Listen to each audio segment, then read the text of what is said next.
ഈശോ മിശിഹായിക്ക് സ്തുതിയായിരിക്കട്ടെ. ഈശോ മിശിഹായിൽ സ്നേഹിക്കപ്പെടുന്ന മാതാപിതാക്കളെ, സഹോദരങ്ങളെ, പ്രഭാതത്തിൽ ദൈവത്തിൻ്റെ അനന്തമായ സ്നേഹവും കൃപയും നമ്മുടെ ജീവിതത്തിൽ വന്ന് നിറയട്ടെ എന്ന് പ്രാർത്ഥിക്കുന്നു. വിശുദ്ധ ലൂക്ക അറിയിച്ച സുവിശേഷം 2-ാം അധ്യായം 7-ാം തിരുവചനം നമ്മൾ കണ്ടു. അവനെ സത്രത്തിൽ ഇടം ലഭിച്ചില്ല. ബെത്ലഹേമിലെ കാലിലെ പുൽക്കൂട്ടിയിൽ അവൻ പിറന്നു. അവനെ പിള്ളക്കച്ച കൊണ്ട് പൊതിഞ്ഞ് പുൽത്തൊട്ടിയിൽ കിടത്തി. അവന് ഇടം കിട്ടിയില്ല എന്ന് നമ്മൾ ഇന്നലെ കാണുകയുണ്ടായി. മനുഷ്യ ഹൃദയത്തിൽ ഈശോയ്ക്ക് പിറക്കുവാൻ വേണ്ടി ഇടമൊരുക്കുക. കുറുനരികളുടെ വക്രതയും ആകാശപ്പറവുകളുടെ അതിമോഹവും നമ്മുടെ ഹൃദയത്തിൽ നിന്ന് നീക്കിക്കളയുക. ഉണ്ണീശോയ്ക്ക് പിറക്കുവാൻ സ്ഥലമൊരുക്കുക. പിള്ളക്കച്ച കൊണ്ട് പൊതിഞ്ഞ് അവനെ പുൽത്തൊട്ടിയിൽ കിടത്തി. പിള്ളക്കച്ച ദാരിദ്ര്യത്തിൻ്റെ മനോഭാവം കാണിക്കുകയാണ്. ഇല്ലായ്മയുടെ അവസ്ഥ എടുത്തു കാണിക്കുകയാണ്. എന്തിനു വേണ്ടിയാണ് പിള്ളക്കച്ചയിൽ ഈശോയെ പൊതിഞ്ഞ് കിടത്തിയത്? പ്രിയ സഹോദരങ്ങളെ, ദാരിദ്ര്യത്തിലും ദൈവമഹത്വം തിളങ്ങും എന്നതിന് സൂചനയാണ്. നിന്റെ ഇല്ലായ്മയിലും നിന്റെ വല്ലായ്മയിലും നിന്റെ ക്ലേശത്തിലും നിന്റെ ദുരിതത്തിലും നിന്റെ ജീവിതം അല്ലെങ്കിൽ നിന്നിൽ മഹത്വമുളവാകുന്ന രീതിയിൽ ദൈവം പ്രവർത്തിക്കുവാൻ തുടങ്ങും. ഇതൊന്നും നിന്റെ ജീവിതത്തിലെ തകർച്ചയുടെ കാരണമല്ല. ഇവയെല്ലാം നിന്റെ ജീവിതം മഹത്വത്തിലേക്ക് പ്രവേശിക്കുവാൻ വേണ്ടി ദൈവം ഒരുക്കുന്ന ചില വഴികളാണ്.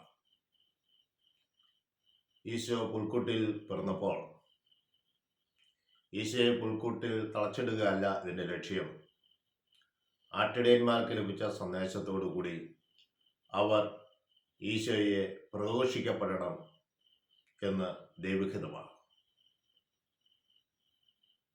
നമ്മുടെ ജീവിതത്തിൽ അപ്രതീക്ഷിതമായി എന്തോ വന്ന് സംഭവിക്കുമ്പോൾ ആകുലരാകാതെ, നിരാശരാകാതെ, പിള്ളക്കച്ച കൊണ്ട് കെട്ടപ്പെട്ട് പുൽക്കുട്ടിൽ കിടക്കുന്ന ഈശോയെ നാം ദർശിക്കണം. പുൽക്കുട്ടിയിൽ പിള്ളക്കച്ചയിൽ ദൈവത്തിൻ്റെ മഹത്വം തിളങ്ങുകയാണ്. Praise the Lord. വിശുദ്ധ അംബ്രോസിന്റെ വാക്കുകളിൽ ദൈവം മനുഷ്യനായി പിറന്നു. എന്തിനു വേണ്ടിയാണ്? നിന്നെ വളർത്തി കുറവുകളില്ലാത്ത പൂർണ്ണനായ മനുഷ്യനാക്കുവാൻ വേണ്ടി. അവിടുന്ന് പിള്ളക്കച്ചയിൽ കെട്ടപ്പെട്ടു. നിന്നെ മരണമാകുന്ന കെട്ടിൽ നിന്ന് അഴിച്ചെടുക്കുവാൻ വേണ്ടി. അവർക്ക് സത്രത്തിൽ ഇടം ലഭിച്ചില്ല. നിനക്ക് വേണ്ടി സ്വർഗരാജ്യത്തിൽ അനേക വാസസ്ഥലങ്ങൾ ഒരുക്കുവാൻ വേണ്ടി. അവൻ ദൈവം ശിശുവായി ഭൂമിയിൽ വന്നു. പ്രിയ സഹോദരങ്ങളെ, ദൈവം ശിശുവാകുന്നത് നമ്മളെ അൾത്താരയിൽ പ്രതിഷ്ഠിക്കുവാൻ വേണ്ടിയിട്ടാണ്. തുടർന്ന് നമ്മൾ കാണുക, അവൻ ധനികൻ ദരിദ്രനായി എന്നെ ദാരിദ്ര്യത്തിൽ നിന്ന് ധനികനാക്കുവാൻ വേണ്ടി. അവൻ സ്വർഗം വിട്ട് ഭൂമിയിലേക്ക് ഇറങ്ങി നിന്നെ നക്ഷത്രത്തിൻ്റെ ലോകത്തിലേക്ക് ഉയർത്തുവാൻ വേണ്ടി, അല്ലെങ്കിൽ സ്വർഗത്തിലേക്ക് നിന്നെ ഉയർത്തുവാൻ വേണ്ടി. എല്ലാം ഉണ്ടായിട്ടും ഒന്നും വേണ്ടാത്തവനായി നിനക്ക് വേണ്ടി എല്ലാം നൽകുവാൻ വേണ്ടി. പ്രിയ സഹോദരങ്ങളെ, ഈശോയുടെ ജനനം ലോകത്തുള്ള സകല മനുഷ്യർക്കും വലിയ സന്തോഷത്തിൻ്റെ സദ്വാർത്തയാണ് കൊടുക്കുക. നമ്മുടെ ജീവിതത്തിൽ വിശുദ്ധ അംബ്രോസ് പറയുന്ന കാര്യങ്ങൾ ചിന്തിച്ചു നോക്കുക. എനിക്ക് വേണ്ടിയാണ് ദൈവമായ ഈശോയെ മനുഷ്യനായി ഭൂമിയിലേക്ക് അയച്ചത്.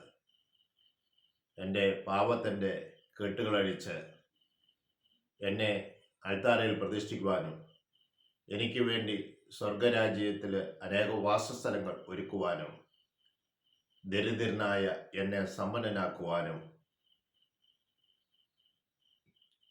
അവിടുന്ന് തീരുമാനിച്ചു. ദൈവമേ, എൻ്റെ ഉണ്ണീശോയെ അങ്ങൻ്റെ ഹൃദയത്തിൽ വന്ന് പിറക്കണമേ എന്ന് നമുക്ക് ആഗ്രഹിച്ച് പ്രാർത്ഥിക്കാം. അമ്മേ ആശ്രയ മാതാവേ, ഞങ്ങൾക്ക് വേണ്ടി പ്രത്യേകമായി മധ്യസ്ഥം വഹിക്കണമേ. ഞങ്ങളെ ശ്രമിച്ചുകൊണ്ടിരിക്കുന്ന ഏവരുടെ മേലും പരിശുദ്ധാത്മാവിൻ്റെ അഭിഷേകം എന്ന് നിറയട്ടെ എന്ന് പ്രാർത്ഥിക്കുന്നു.